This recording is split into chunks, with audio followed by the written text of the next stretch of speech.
What is good, everybody? Ain't Hard to Tell podcast, episode 222, coming to you live. We're doing that. Twos across the board. 222. Who did that shit? Was that Rick Ross? Yeah, he had a whole thing about 222s. I think that was in Hustling, actually. Or 22 Jay-Z. Yeah. I went to Rick Ross first. I don't know why. I don't know why you did that, but okay. that is fine. How are you doing, Brian? Dexter Henry Bryan Fonseca here. How y'all doing? Doing quite all right. Just game one of the playoffs yesterday for the Heat, Sixers, and the Mavs and the Suns, which I watched the whole thing of, both of them. And I'm a little tired because I didn't want to stay up that late. Mm-hmm. But some good games last night for the most part. There was some good games last night. I got to watch pretty much all of the second game, half of the first game. But look, man, out in these streets, tell people about out in these streets. Out in these streets, man, you got to try to avoid these rats out here. Rats is not playing right now. Oh my god! Dexter has a rat story, and I'm. Okay, so let the people know this. I haven't heard this, so I can't let them know.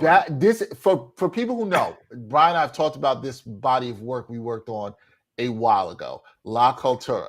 The last day we filmed something for La Cultura, it's true story. Last day we filmed something after the Puerto Rican Day Parade. After the Puerto Rican Day Parade, Brian and I we go back. We're gonna go back to Brooklyn. We're gonna go work on this thing, and we are at Grand Central. I think we're at Grand Central, right? We're at Grand Central Station. Yeah. Brian and I are there. Shout out to and we're standing there, and there's a young lady standing near us, and this rat just comes on the platform at us. I jumped. It goes under me. Goes past Brian. Crazy. Yeah. Okay. Jumped over your foot. What'd you say? It jumped over your foot. No, yes, my foot. One jumped over your foot. I jumped and it went under. Okay. Yeah. So, now to some degree, you're like, that's some New York shit, right? Like, yeah, it's some New York shit. Unfortunately, on the subway platform, you kind of are not that crazy when you see this underground, but broad daylight. Yeah. Yo, these rats. We're still in the pandemic, but I think we're seeing some of the effects of the pandemic. Where I live in Brooklyn, in central Brooklyn, you don't really see rats. In fact, you don't, except I've seen a few recently because they're not near the water. There are no underground train stations. It's all elevated, so you don't really see rats. But about a couple weeks ago, I was walking past this place a couple blocks from my house on the way to the train station. And one morning I was walking there and there was a rat just laid out, dead. Just laid out on his back, laid out, right? Thought nothing of it, right near this garage. But the other day, I'm on my way to work early in the morning. It's about 7:30, somewhere between 7:30 and 8, about to head into SNY. I'm walking past the same exact spot. And there's a garage next to a house there. And I'm looking at my phone because I was switching a song on a playlist. And I'm looking at my phone and I'm looking down, folks. And what do I see? Oh, yeah. Here we go. My man, Jamal Murphy, who's watching on LinkedIn. He said they coming. Oh, they're coming. My man, Jamal Murphy watching. I'm looking down. I'm on the phone. And I see large brown thing just run out right in front of me, right in front of my feet. Stops. I freeze, kind of jump up and back. When I land, it moves and it hits the back of my shoe. No. Hits the back of my shoe. And and here's what I can describe it as, folks. And then bounced off the shoe, ran under a car across the street. Do you know what it felt like? For people who play baseball, you ever play baseball and like you boot the ball and it might have hit your foot, or somebody rolled the ball to you and it hit the back of your foot? That's what it felt like when that rat bounced off of my shoe. Like, what? And I should also add, previous couple days right before that, I was sitting in my car. I was actually on the phone with our homie Gerard Hector, and I was moving my car to another spot, and there's another building across from me, and I saw in the little courtyard a rat just moseying along in the middle of the day. What's going on, New York City? What's going on? They out here in the middle of the day acting like they don't give a damn. It's my least favorite thing about New York City, and we need to get rid of all of them. I'm here for that. We need to get this is a more pressing matter than I don't know. I don't want to say anything flagrant because there are actually more pressing matters which we've learned about today. But look, it's the worst thing about New York City, a city that I love and never want to leave. I don't want to deal with this shit. I hate them. I want to assassinate all of them, and this needs to stop happening. And I was especially triggered as a former second baseman, growing up playing baseball. That's happening. You knew exactly what I was talking about. Yeah, I played I was primarily a second baseman. I also played a little bit of shortstop and very little bit of outfield. I don't know why the fuck they put me in the outfield when I was 7 years old, but hey, made the All-Star game anyway. Look, no, I just don't miss that feeling of anything hitting my cleat, and I do not no, man. No, rats are the reason why when I move later this year, we'll get into that another time, don't want to go to Long Island City. I just don't anymore. Wanted to at some point, but nah, man. But here's the thing. Let me for people who might not understand what Brian's saying. Brian's talking specifically about neighborhood in North Queens, and it's a lot of waterfront neighborhoods in New York City, whether it's Long Island City, whether it's Williamsburg, even beautiful neighborhood in Brooklyn Heights. You're gonna see some rats when you're close to the water. Yeah, gonna see. So we used to work at St. Francis, Brooklyn, in Brooklyn Heights. Yep. And you would see some occasion and we would get out late often because of work or whatever. And they be out there at the Chipotle across, one block away, the next block over. Montague Street. You know why? Because there's a train station right there. Two, there's trash on the street all the time. And it's heavy in front of the Chipotle. And it's a heavily trafficked area. I remember one night I was walking with another former coworker when we worked there, and we were coming back from another spot, and we hit on there, and our man Murph says they're deep in Bed-Stuy. Yeah, we seeing them out in the sty sometimes, which is a little shocking because it's central Brooklyn, but a lot of underground train stations there. But I was coming back with this coworker. They be in parts of Bushwick and even Ridgewood, unfortunately. So that doesn't surprise me. We were walking back and we hit the corner right off the court. Bam, right onto Montague. Hit that corner. I swear, like 6 rats just ran out from a car. Speaking of our man Murph, you remember last year when we was hanging out and we went to the wine bar and we were on the Upper East Side. Remember we was walking home? And Murph remembers, man, they were out there. They were out there, man. Like those. That's why I don't know why Gerard had those thong sandals on. I don't understand that shit. Wait, what'd you say? That's why I don't understand why Gerard had them thong sandals on. Oh, I don't remember if it was that day or the time we went by the spot near Gerard's place. I don't remember what he was wearing. Whatever it was, if I know there's rats in the area, I'm not wearing flip. You ain't seeing my feet. Fuck that. All right. I don't even like wearing sandals at the beach. I'm that dude, but whatever. It's another story for another day. Oh man. Yo, the rat problem is whatever. You know what? And this is a good point. But but Murph is right about this here. Here's why Murph is right. So the buildings around my way, they all, including my building. Read the comment for the people. No. Tell all these dummies putting flowers and bushes in front of y'all to chill. You're just creating safe havens, and the shit ain't even pretty.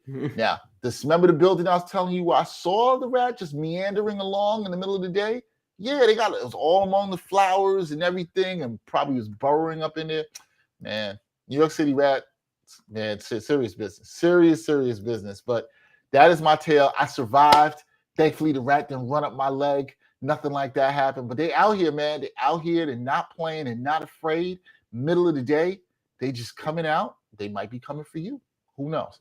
All right, we'll get to some sports and hip hop stuff here. NBA second round start of the NBA conference semis are underway. All these games have now played at least one game. Brian talked to you about that last night. He saw his Miami Heat get a win, which means that he came back and is in a good mood today, because had they not, he would have been miserable. And the Suns get a win over the Dallas Mavericks. On Sunday, we saw the two road teams win. So the two home teams won last night, but Sunday the two road teams won. That were the Bucks beating the Celtics and the Warriors beating the Grizzlies. So really interesting stuff going on here. Should we start with your Heat? What do you take from your Heat? Yes. Yeah. All right. Heat. Let's get it out the way. Let's get it out the way. Let's start it first. Yeah, with your pink Miami shirt that you got on today. Look, you said you should be down in South Beach. The Vice jerseys were fire. I don't know why they stopped doing it. I don't know why. There's only so many different combinations you could do, I guess. But it is what it is. Yeah, or you could just keep them as your alternate jersey forever. That would be good. Some things are that good. What do you take away from this Heat victory? Are you impressed? Not impressed? Slow first half, but they turn things on in the second. Yeah, a lot of Heat fans, freaking out after the second quarter. And I was like, look, this is part of the thing with this team. Sometimes you just have a bad quarter. It happens. Teams have bad quarters. Phoenix wasn't great all 48 minutes last night, and Dallas kept it a little bit closer, nearly covered than people would have thought. Both teams covered, by the way. Should mention that. We talked about that.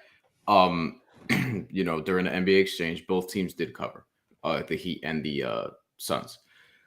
Yeah, the game was good. They played 3 very good quarters, the first, third, and fourth. Third and fourth in particular. And this is kind of what we talked about yesterday on the exchange, Dex. It's like the idea that Philadelphia can just power on with a very small rotation and playing guys so many minutes, and against the Heat in particular, who tries to wear you down and usually does successfully. Like, it's just not going to work. And Joel Embiid being there obviously would change some things because he's an MVP candidate. But at the same time, it's like Miami can game plan for him too. And it's not necessarily fixing your depth issue that much. You wouldn't see DeAndre Jordan. You would see Joel Embiid. That's a big plus. Don't get me wrong. But aside from that, it's like they've been primarily leaning on 4 guys during the playoffs. Those being Joel Embiid, James Harden, Tyrese Maxey, and Tobias Harris. And now without having Joel Embiid, it's 3. And with having Joel Embiid, it's only 4, which is the point. Danny Green is not really that reliable. Matisse Thybulle hasn't been that great in the playoffs. You saw Korkmaz last night. You saw a lot of Paul Reed last night. And that's not really ideal for the Sixers in this series, I would say. No, not ideal for them at all whatsoever. Here. And here's the thing. I didn't watch a lot of the first half, but I guess people kind of got gassed thinking, okay, they're hanging in there. But I think you really saw their offensive limitations and struggles in the third quarter. James Harden couldn't get it done. Then they asked James Harden about PJ Tucker's defense on him and the defense on him in general. And he hit somebody. I think this was the first one of the playoffs. It was the first next question of the playoffs. I believe it was the first. Hit my boy Mateo Mayorga from 5 Reasons Sports with that, who's been on the Bahama Rican Boys before. Mateo asked him the question. James Harden hit him with the next question, and I told Mateo, you should be very honored for that, because you pissed off James Harden, which is that's good for the resume. You know what I mean? Actually feels like it's probably not that hard to do, but yes, it is. It can be good for the resume. The second game last night was the Suns and the Mavericks. Yeah, this game, the Suns were in complete control throughout, but the Mavs did play tough towards the end. Almost had some people sweating with their lines there. They made it close. Luka Doncic was really impressive. Didn't shoot the ball that well from 3. But he was cooking. He was cooking, right? Yeah. He was cooking. Helped me out on some props I had there. So thank you, Luka. He was cooking. He's a problem, but somebody else is going to have to step up. Brunson wasn't good last night. Dinwiddie was non-existent at all last night. Somebody else is going to have to step up from them. But I did like how they defended towards the end of the game. I do think there's something to that, and can that carry over into game 2? We will see what's going on. But Phoenix, good performance defensively for them for the most part. A little bit sloppy towards the end, but we'll see what they can do. Are you impressed with Dallas in any way coming out of this? Because I'm a little bit with how they fought. I don't know how that translates to game 2B, but I did think they showed a lot of fight and toughness. They never gave up in that game. Yeah, and look, it's just their starting lineup sometimes, like, Dwight Powell could sometimes be like a weak spot, and yesterday wasn't very impactful. Reggie Bullock is somebody who I expected more from, and they even played him more than I expected, which is interesting. He did have a big bucket late. Luka Doncic was incredible, but like you're gonna need absolutely more than that. Spencer Dinwiddie, I didn't feel like was aggressive last night, which is uncharacteristic a little bit. It's just game one, and Phoenix is a very tough team. Like they were taking a lot of the stuff away to their credit.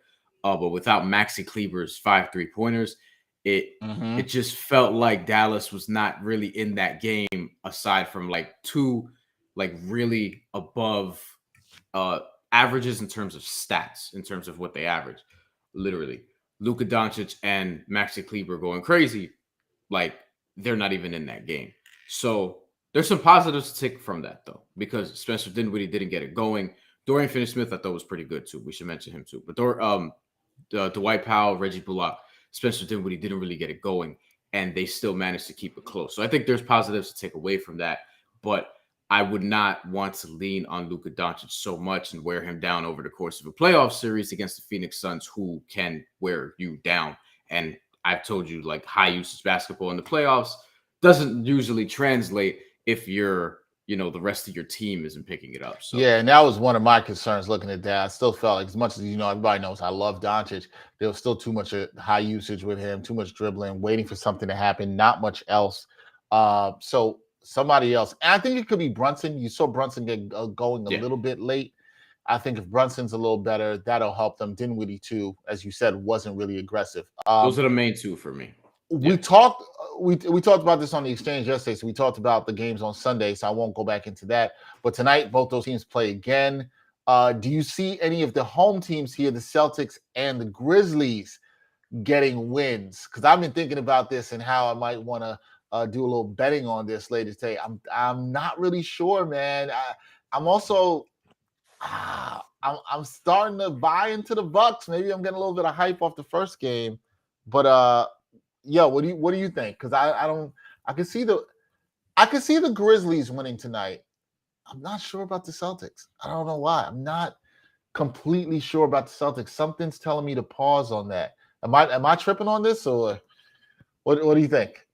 I'm looking right now just to see what the lines are, because I would feel more comfortable taking the home teams to cover than to outright win, because and it's weird because they should both win. I don't think either series should be 2-0 going back to the team that's ahead, going back to their home floor. But it's just tough because right now, and this is interesting actually, because I'm looking at FanDuel, the Celtics are -5 favorites.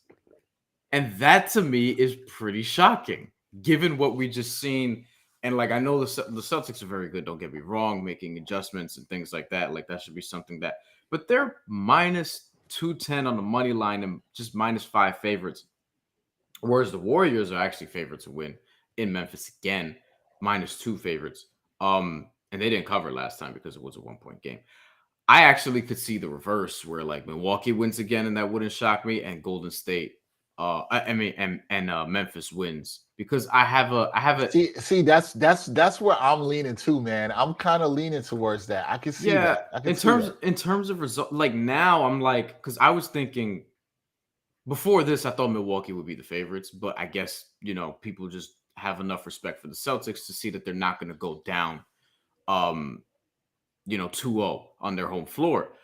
But if I'm getting the Bucks at +5, I might have to take that. You know what I mean? Like if I'm getting the Bucks, like sometimes you see this too. Like you saw this in the Grizzlies series with the Timberwolves, totally different teams. But like you see this sometimes where the road team will take game 1 and then game 2, like the home team just blows them out. They gets back on their BS, whatever, and then going back, it's 1-1, and then the series plays out from there. I could see that happening, but man, the Bucks at +5, that's interesting. And also +176 on the money line. Like that's really something to think about, because Bucks being up 2-0 even without Chris Middleton, it's not crazy. Yeah, it's not crazy. That's why I'm gonna have to really think about this one. That's a tough one. I think Memphis wins tonight, though. Like I feel better about that. Like I think they win tonight. I don't think it's easy, but I think they win tonight. I feel better. But the Bucks are making me think. I wouldn't shock me if the Bucks were up 2-0 after tonight. That wouldn't shock me at all, but it's gonna be interesting. If you did like a little underdog parlay, right? If you like the way you're talking about it, if you did Bucks and Grizzlies, just straight money line, you can put down 10 and win about $50. That's where it's at right now. You know, like so if you see to me, I this is kind of more of a stay away. But like if I'm looking at, because I just don't know, right? I have more conviction about game one, which I did nail. I got both winners. But this one, I just, I could see the home team just sort of getting back to where they should, and the road team just sort of letting up a little bit. It's funny. It's gonna I might be just tough. stick to player props tonight. I'm thinking that too. The Bucks and Grizzlies, though, if you put down even if you put down 5, you're talking about $24 or so. But see, I might stick to player props and do a little underdog parlay. That way, you know what I'm saying? If you lose it, you're not really that mad. You took a little swing there. If you win, you're a little happy. Yeah. Maybe get some player props in there. Okay. But listen, these conference semis should be fun. I think all these matchups are fun. Brian gave you some of his picks. I think Miami wins this, as Brian said, as they should in 4. What do you say, 4 or 5? Did you say 4 or 5 or 5 or 6? I can't remember. 5 or 6. He said 5 or 6. No, it's not going to be 4. Like Miami will fuck around, and Philly will. I mean, look, Philly still has top end talent, right? Like that can win you a game. It's just over. And I hope series is tough. That's tough. I hope Embiid comes back, because you just want it to be more fun with Embiid. But I think Miami with Embiid healthy, I was saying Heat in 6. Yeah, and I still think Miami takes advantage of these games without him, and like they did last night. I think they'll take care of business when they need to, and they did. They started off slow, but they got the job done. And let's also remember, like they have a big loss too. Like Kyle Lowry not being there is significant, and if you've watched the Heat this year, like you would think, or if you haven't watched them this year, rather, you would think that hey, he only averaged like roughly 13 and 8. That's not even like a great Kyle Lowry season. No, but if you watch the team, like. The reason why their late game offense has looked good at times is because Kyle Lowry's out there. Without him is where it really gets like messy, because I just wonder how they're gonna play this for game 2. Because I think they're playing it safe for Kyle Lowry, which I think is the right thing to do. I don't think they're gonna rush him back. I wouldn't shock me if we don't see Kyle Lowry till the series switches to Philly. I think that's when you might see him. I wouldn't shock me if the Heat sat him out for game 2 to play it safe, which I think is the right move. I think if the Heat drop game 2, you see him in game 3. I think if it's 2-0, you just keep him out until you absolutely need to put him in there. Like if Philly were to win 3 and 4 at home, I think we may see Lowry in game 5. I think that's how they're going to play it, or that's roughly what's been said, at least, from some of my teammates at 5 Reasons Sports. All right, we'll see. NBA second round should be really fun. Moving along, we're going to talk some hip hop. Album that dropped, I believe the week before last, Pusha T's It's Almost Dry. This was anticipated by a lot of people for quite some time, coming off of Daytona, which a lot of people liked a few years ago. I did like that project, very tight, very short. The anticipation behind this one, rather interesting, because you had all the production on this being handled by Pharrell and Kanye, 2 of my favorite producers, 2 top 5 producers on this. I'm intrigued to hear what Brian has to say about this album, because I've sat with this album for a while. I probably listened to it about 4 or 5 times through, and I think it's solid. I think it's really good. I'll give my review right off the top of the bat. I'll give this about a 7.5 out of 10. I think it's a really good project. I think that when it comes to coke rap, the subject matter obviously can be pretty redundant and sometimes can get stale. There are songs that I really like on this album. I don't think this is like a great album by any means, but I think it's good. It's good to very good. There's some really strong highlights on this album that I like. And I will say this, I think the Pharrell production on this album grossly outshines the Kanye production. Some of the Pharrell production is fantastic. Sounds like classic Neptunes. Yep. Whether it's Brambleton, Let the Smoker Shine, the Coupe, a standout for me. Yep. Call My Bluff, arguably my favorite song on the album, in which Pusha T channels an old school Mace flow. We can go song by song. because I was about to do that. We can pull that up. But yeah, for me, 7.5 out of 10 is a good. Brian, you're a little bit lower on this album than I am. I like it. Don't get me wrong, slightly lower, but like it to me, it's still one of the best albums that's come out this year so far. Now that's in part because like what are the great albums that have come out this year so far? There haven't been many. This is a problem that we've seen the last couple of years where guys are just, they just don't want to drop so early in the year, which I get. So we'll see how that sort of manifests itself throughout the rest of the year. But I have the track list in front of me. It's 12 songs. And which I should also note, there's something I like about the album. If you know me, it is tight, especially for a coke rap album. Tight, yes, and I enjoy it. It's a very nice, quick listen. 12 songs, just a couple hairs under 36 minutes, so right in the sweet spot in terms of album length and things like that. We got a comment from Murph. Yo, Murph. Hey, Murph. Future's project is 22 songs. I just can't. I did hear one song that I liked. Hold on. Who said, since Murph came out and said that he's going to check it out, and he did hear Future's mid project, which is what I expected it to be. To be honest, I'm probably not going to listen to that at all whatsoever. And I'm not listening to it in protest of that ridiculous, absolutely positively ridiculous GQ cover, which said that Future was the best rapper alive. Said who? Who said this? Yeah, even the best rapper from his own city of Atlanta. It's not that. Maybe not even his own block, because I'm sure there's like another really good Atlanta rapper from down there. Like I try to hit a Future. I'm not even gonna get that mad because like it's GQ. Like GQ did this. Like we're not going to GQ as the authority on hip hop. So right. I don't even know who we're going to for the authority on hip hop these days. Maybe you can come here, but ain't hard to tell podcast. Right. So we have Brambleton first song. This one right off the bat, I was like, oh, okay. Yep. Like this is fire. You know what I mean? And this is one of the beats that I really like that Pharrell produced on the album. Brambleton, great start. And I'm all about great intros, especially as somebody who's a Nas fan, and Nas doesn't miss on his intros.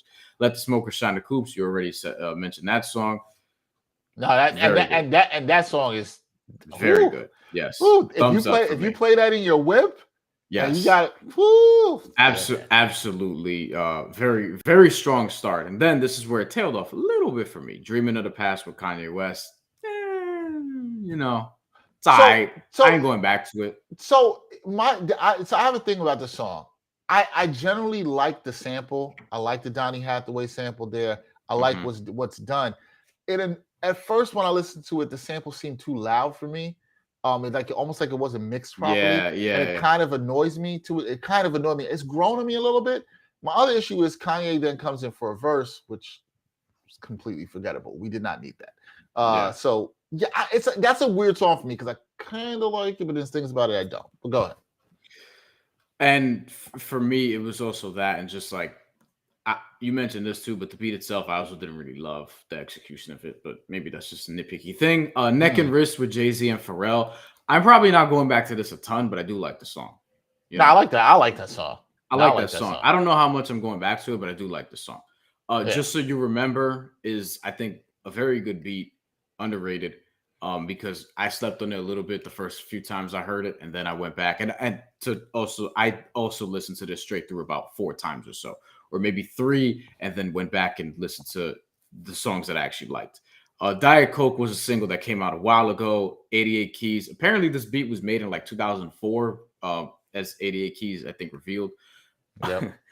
I didn't realize that, and then when you hear it, it's like, oh, okay, it sounds kind of NBA Live 04 Dilated Peoples-ish, so I could hear that. But I like it though. In a good way. Rock and Roll with Kanye West and Kid Cudi. This is the one where Kanye has the very emotional verse that people were talking about at the end that I didn't care for. So there's that. I do not care for this song at all. No, I mean this is like an auto skip for me. Like I know people are like, yo, like Kanye, he bared his whole soul, talked about Kim. Yeah, I don't give a fuck. Track 8, Call My Bluff. Call My Bluff is the one that you really like. I love it. It's probably my favorite song on the album. Call My Bluff is very good. I don't know how I feel about this song. I like Don Toliver's hooks, and I thought Uzi was fine, but I'm probably not going back to scrape it off very much. This is track 9. I actually like this song. I don't love it, but I like it. I can see you're not going back to it a lot, but I liked it. I do like Don Tolliver's hook on this song. My problem in general with like the music we've been getting, this is not specific to this album because Okay. I've already said like there's songs that I'm going to check out, but my specific thing is like I feel like I don't know what it is. It's just a lot of songs like aren't really keeping me there. Like it's like I'm kind of probably going to listen to this the couple times I listen to this album and then keep it moving. You know what I mean? Like I want more songs that are like, yo, I'm saving this and I'm going to come back to it a lot. I haven't got a lot of that this year. Outside of like Denzel Curry and Vince Staples projects, respectively. Those are my top two so far. You know what? We're gonna have to go back and talk about the Vince Staples project because I'll let people. We don't have time to do it today, but I will let people know. I will let people know. I really like that project. I'm still listening. Probably my favorite hip hop album this year. I really, really like that project. We'll dive into that another time. In the coming weeks. Go ahead. Yeah. And then we have 3 more for the Pusha T album. Hear Me Clearly with Nigo. I had to make sure I said that correctly because, can't say that one. Yeah, don't be doing that. I like that song. It's all right. A lot of writing credits on this. Jesus. But I do like the song. I don't know how much I'm going back to it either. I like Open Air a good deal. And I love that. I love that song. Open Air is I wish there was another verse, kind of. Very short, but Open Air's. I agree with you. Very short song. Wish there was another verse. The flutes used by Pharrell on this beat is just it's beautiful. It's so good. It's one of the songs I really liked. And Hear Me Clearly, I like more. I like more than I just let on, but like it's not one of my favorite songs in the album. Open Air is. Open Air absolutely is. Might be my favorite song in the album.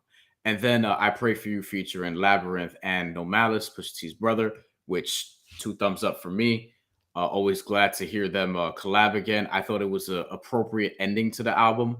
I'm big on how you start and how you finish. I thought it was appropriate. I thought it was good.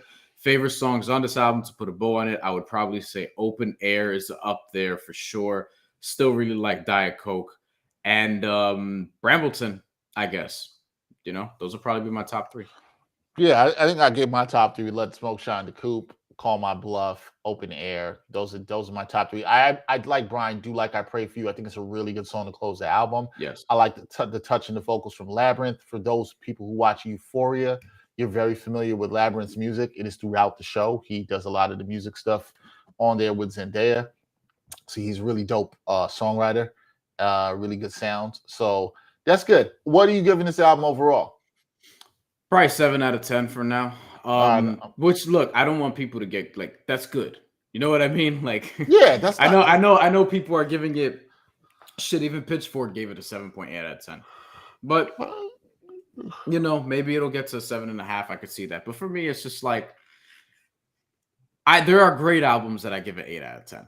So I just don't want people to wild out. But 7 out of 10 is strong. I don't know how much I'm gonna like revisit it beyond this.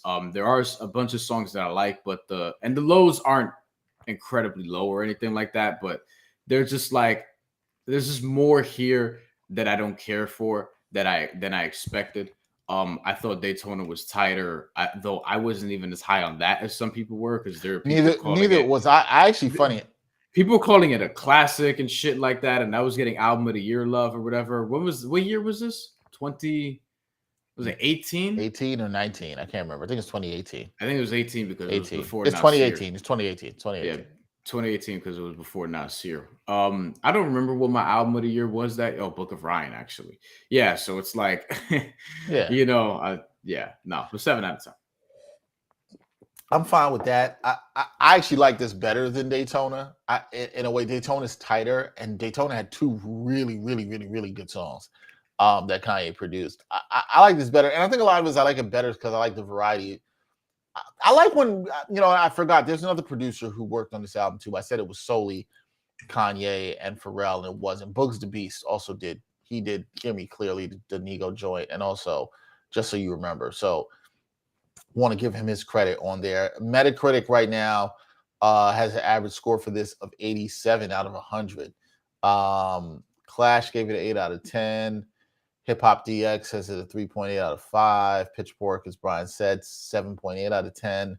Rolling Stone gave it 4 out of 5 stars. I mean, like this, it's pretty about right.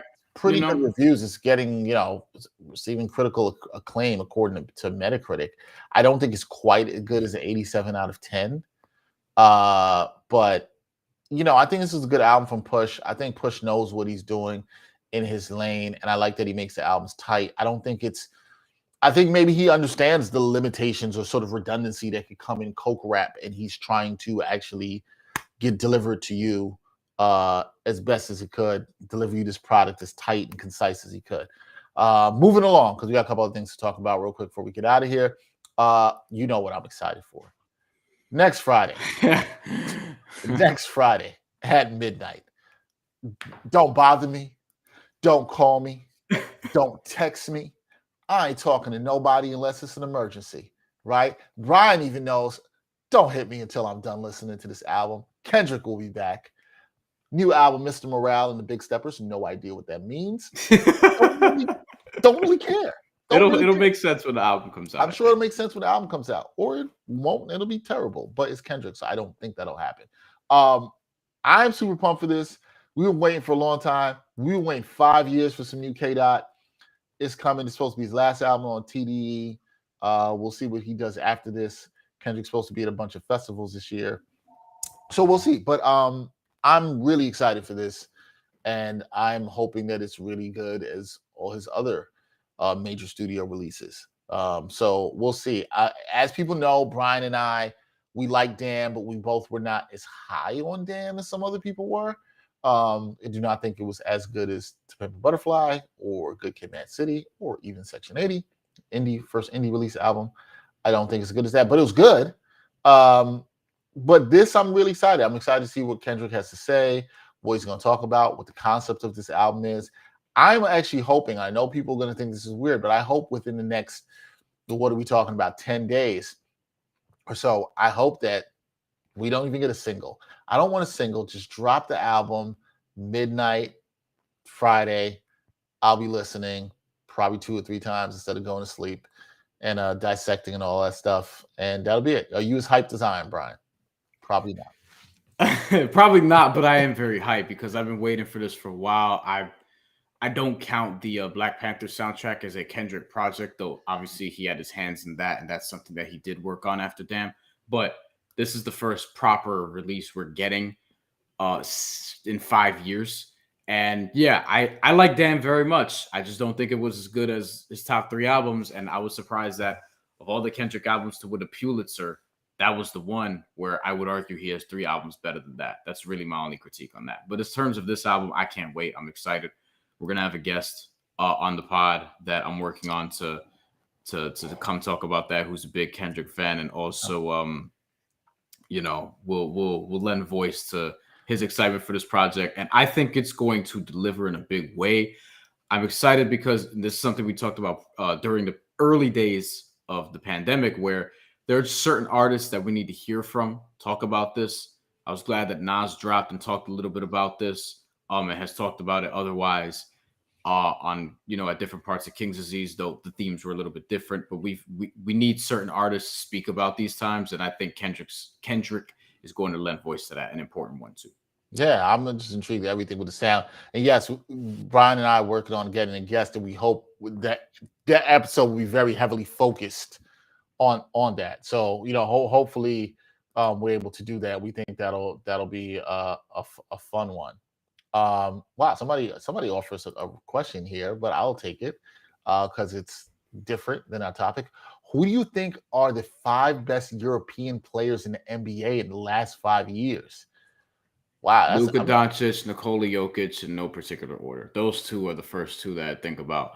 In the last 5 years, Luka Doncic, I agree. Jokic. Am I gonna have to say Rudy Gobert? Probably. You probably are. Rudy. I guess then you're probably looking at like Bojan Bogdanovic. Oh, Giannis, duh. Giannis. Oh, sorry. Yes. How are we not going to say Giannis? Yes, obviously. Rudy Gobert is probably, Giannis or Rudy Gobert. There's no way that. Okay. Giannis 1, Jokic 2, Luka 3.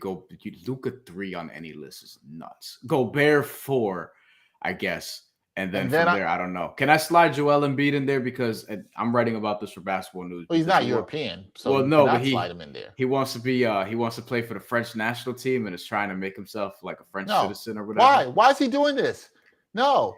I think it's because he probably wants to win a gold medal, and honestly, Cameroon is just not going to have that opportunity. It sucks because F the colonizers. F the colonizers. I agree. Look, it sucks because I actually think if Joel Embiid and Pascal Siakam, and if he's still playing Luc Richard and Baamute, were to play for Cameroon, yes, you could be one of the 5 best teams in the Africas and then qualify for the World Cup and potentially qualify for the Olympics after that. The World Cup is more important than the Olympics because more countries play, at least in my opinion.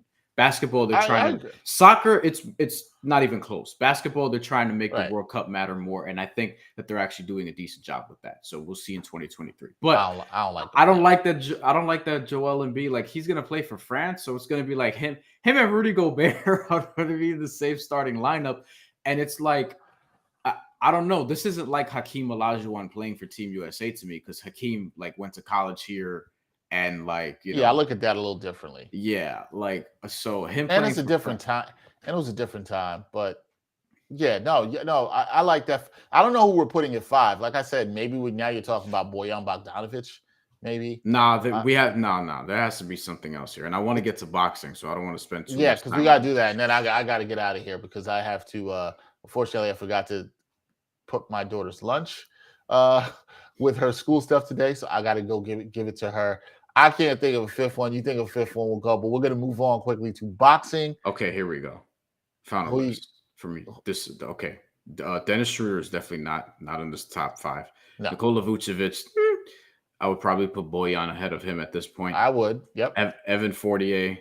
I'd put Bojan ahead of him. Yeah, I think it's Bogdanovic maybe or Bojan, one of those two. Depending on how you feel about Domantas Sabonis. I think he's Lithuanian. If it was talent, but he doesn't play enough, Porzingis has to be there, but he just hasn't been on the court enough. I put Sabonis ahead. So Sabonis 5. Can't believe we did this, but shout out to the commenter. No, I appreciate the question from the commenter. We appreciate you. 5 is Domantas Sabonis. 4, Rudy Gobert. I could flip those 2, but I'm not going to. Luka Doncic 3, 2 Nikola Jokic, and 1 Giannis. There you go. Those are the 5 best European players in basketball right now. We got some damn good European players in the game right now. Yeah, there are a lot of good. More coming in this draft, by the way, but we could talk. Right, and 4 of those guys. Actually, all 5 of the guys you just mentioned have all at least made an All-Star team, and some are multiple All-Stars. So no doubt. Good question. Thank you for the question. We appreciate that. That was a really good one.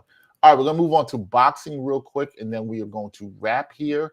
Boxing history at MSG. Katie Taylor and Amanda Serrano, first ever women's fight to headline a card and then sell out at MSG. Folks, it's a big thing that they were headlining the card, but then to not only headline the card and then sell out MSG, props to ladies. And here's what I think was even better.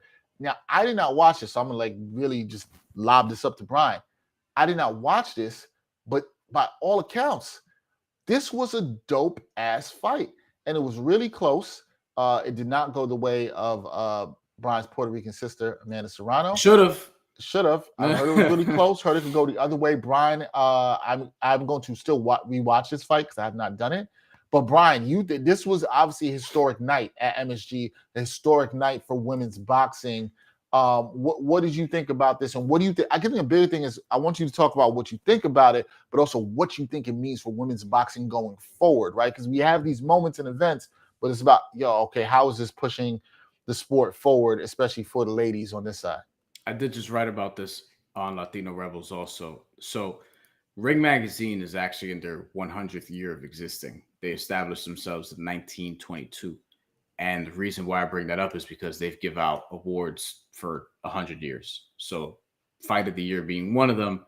Women have never won Fight of the Year in Ring Magazine. I think this one has a chance to actually do it. Now, they're already talking about a rematch. They're already talking about making it 3-minute rounds instead of 2. That's significant because for people who don't know, men's championship boxing, when you're fighting for a world title, it's 12 rounds, it's 3 minutes each. Women, it's 10 rounds. It's 2 minutes each. Obviously unfair, similar to how in tennis, women best 2 out of 3 sets, men best 3 out of 5. In the NBA, 12-minute quarters, 4 quarters, and the women is 10-by-4, the same way it is internationally, et cetera, et cetera. So not fully all the way equal as they should be. I would like to see this again with 3-minute rounds, but in terms of the fight itself, I thought it was excellent. Katie Taylor came out, and Katie Taylor, just some more background on the two women so that people know. Katie Taylor is an undisputed lightweight champion, Olympic gold medalist in 2012, who did not win again in 2016, but turned pro in 2016 after failing to win another medal. But, you know, she was still awesome. Less than a year into her pro career and about 7 fights or so, she became lightweight champion. Shortly thereafter, unified titles, and now undisputed. She's had all 4 titles at lightweight, 135 pounds for a while. She's actually a couple of years older than Amanda Serrano, who's a lot more experienced because she turned pro a lot sooner and didn't have that long of an amateur career by comparison. But going into this fight, it was great. I've been looking forward to this for 4 years or something like that since it was first rumored, and they have been talking about this for a while. Amanda Serrano has the record for most world championships in different weight classes for a woman. She has something like 9 world titles in 7 different weight classes, moving up between like super flyweight and junior welterweight. So that's a big weight disparity. You're talking about from the 1-teens to like 140 pounds, lightweight's 135. Amanda Serrano actually currently is an undisputed or unified featherweight champion at 126 pounds. So moving up 9 pounds to challenge Katie Taylor. And I thought she did great. The first round, Katie Taylor came out, was counterpunching effectively. Amanda Serrano took the fight over rounds 2 through 6, in my opinion. In round 5, you could score that a 10-8 round. I did, because Amanda Serrano basically had Katie Taylor out on her feet, was rocking her from freaking pillar to post, as people would say, outlanded her 44-14 punches, and then ran out of gas a little bit. Katie Taylor picked back up in round 7, 8, and 9. And then round 10, you could argue, is the round of the year because of how they went back and forth, and it was great. So I suggest everybody watch this fight. I hoping they have a rematch because it is well deserved. I don't want to see it in Ireland because then Amanda Serrano is going to need a knockout to win, and I don't want her to need a knockout to win. But I scored it 96-93 for Amanda Serrano because of the 10-8 round. The scorecards were like 96-94 and 96-93 for Taylor, and then Amanda Serrano got a 96-94. And then all the Irish people on Twitter were like, how could so many Americans think Amanda Serrano won? What fight were you watching? Because they apparently think that because their woman won, that they're so sophisticated in thinking that Katie Taylor won just because she counterpunched a little bit better, even though she was getting rocked a lot, because we should actually put an emphasis on not just punches landed, but the impact of said punches that landed. But that's another story for another day. Amanda Serrano, still badass, still future Hall of Famer, 42-2. With, absolutely. I don't even remember how many knockouts, but it's 30-something. And Katie Taylor's still undefeated, 21-0 with about 6 knockouts or so. So, look, great fight all around. Fight of the year, in my opinion, so far. And it's going to be tough to not make it stay that way, even though we do have some damn good fights coming up. Yeah, it's going to be interesting. I hope they do get the fight of the year. Real quick, moving through some other stuff, keeping it to boxing. If you did not see this, Nico Ali Walsh. Woo, I don't remember the name Muhammad of the dude. Ali's grandson. Muhammad Ali's grandson. And Brian and I have watched his first. This is 5th fight. I think I watched his. He's been showcased on ESPN a couple of different his times. 3rd and 4th fight to watch. And I'll be honest, was not impressed. I was not impressed at all. He got rocked a little more than you'd want to prospect. Than you'd want. Yeah, you got rocked a little bit more. But and we said he had some work to do. But I was impressed with this. This man, I remember the guy he knocked out. It doesn't matter.